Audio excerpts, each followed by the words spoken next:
Pour tracer la bisectrice d'un angle, je peux utiliser deux procédés. Le but est de partager mon angle en deux parts égales.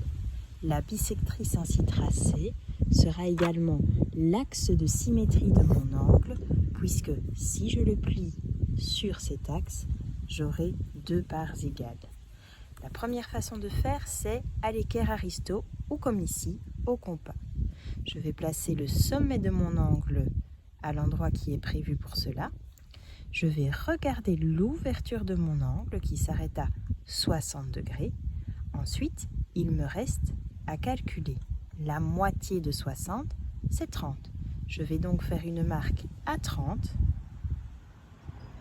et je vais ensuite relier ce point trouvé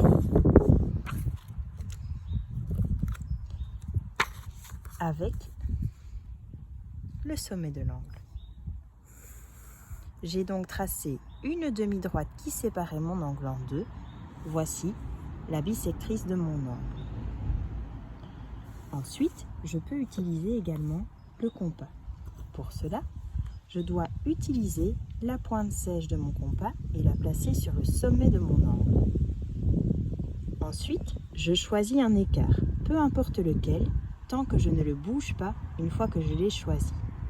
Je choisis cet écart-ci et je vais venir tracer un arc de cercle d'un côté sur la première demi-droite de mon angle et un autre arc de cercle sur l'autre demi-droite de mon angle. Je peux également choisir de faire un arc de cercle complet.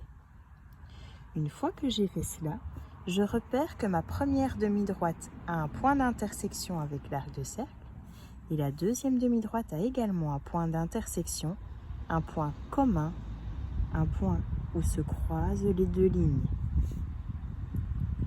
En gardant toujours le même écart à mon compas, je vais venir mettre la pointe sèche au premier croisement et tracer un arc de cercle.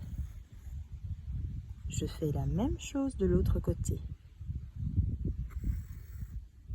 J'ai ici un point de croisement, un point d'intersection. J'ai donc trouvé le milieu de mon angle. Il me reste à relier mon sommet avec ce point. J'ai donc la demi-droite qui se trouve au milieu de mon angle. C'est aussi mon axe de symétrie. C'est ce qu'on appelle la bisectrice de l'angle. Je peux le vérifier grâce à mon rapporteur ou à mon équerre. L'angle faisait également 60 degrés. La demi-droite passe bien par 30 degrés. Ma bisectrice est correcte.